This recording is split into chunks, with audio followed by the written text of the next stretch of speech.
Isang mapagpalayang gabi po sa inyong lahat. Ako po ito, si Binibining Mikey Garcia, guro sa Filipino. At dahil Filipino teacher po ako, mahilig po akong magkwento.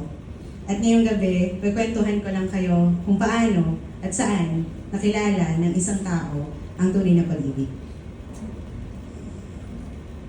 Marahil pa ulit-ulit na ang tulang ito, pero ngayong gabi, espesyal siguro sapagkat ngayon ko lang ito tutulain dito.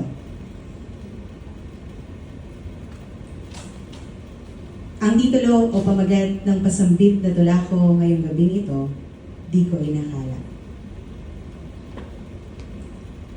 Memoryado ko, simula ulo hanggang paa, pati hininga, alam ko na. At sinusundan kita palagi 19 Concepcion Street, Lokban, Quezon. At alam ko ang uwi ng oras ng uwi mo, saan ka madalas pumunta, sinong kasama mo at sinong taong gusto mo at hindi ako yun. Pero ang sabi ni Rizal, ang kabataan, ang pag-asa ng bayan at kabataan ako at umaasa ako sa iyo.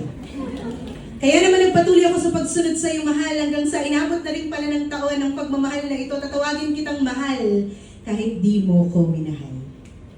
Tatawagin kitang akin kahit hindi ka nagpaangkin. Memoryado ko ang lahat ng tungkol sa iyo kinabisado. Alam ko ang mga paborito, ang mga ayaw mo at isang araw na balitaan kung wala na kayo. Padaliin natin ang kwento, lumapit sa iyo, daladala ang regalo.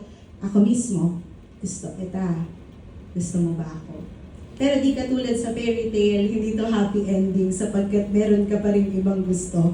Pero ito pala yung sinasabi nila na kapag nagmamahal ka, hindi lang ito lantay na karaniwan, kundi mas mahigit pa sa pahambing pasokdol.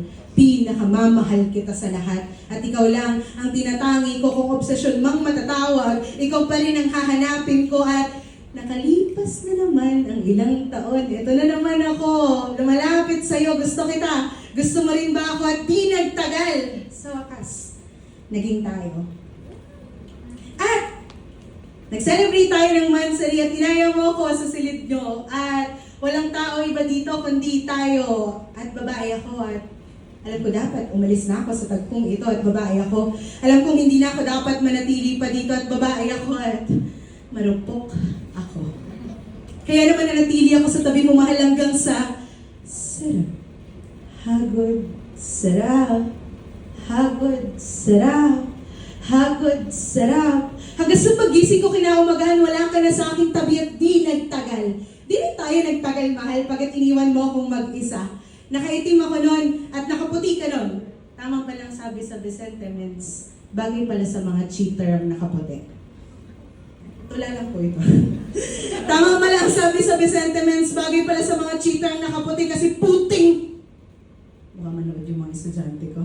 Pinagpalit mo lang ako sa iba at ang masakit pa nito, totoo palang sinasabi ng mga Makata na hindi na sumasapat ang mga unan at panyo sa nagdurugo kong puso at babae ako. Alam kong dapat pinipili ako kaya nagdesisyon akong lumayo sa'yo. At isang taon na rin palang mahigit simula nang kalimutan kita. Isang taon na, simula nang lumayo ako sa'yo, isang taon na nanganapin ko ang sarili ko sa Titanic. Namatay si Jack dahil sa lamig. Sana sa relasyon kung sino ng lamig, siya rin ang mamatay. Pero mahal, tatapusin ko ang tulang ito, hindi sa gusto kitang mamatay, kundi gusto ko mahanap ang taong mamahalin mo ng totoo. Sapagkat ang sakit masaktan ng paulit-ulit at hindi ko gustong makasakit ka pa ng iba. At sa Titanic, di naman talaga namatay si Jack dahil sa lamig. Namatay siya sa paghihintay sa taong mahal niya. At ayoko na maghintay pa ng kay tagal dahil babae ako.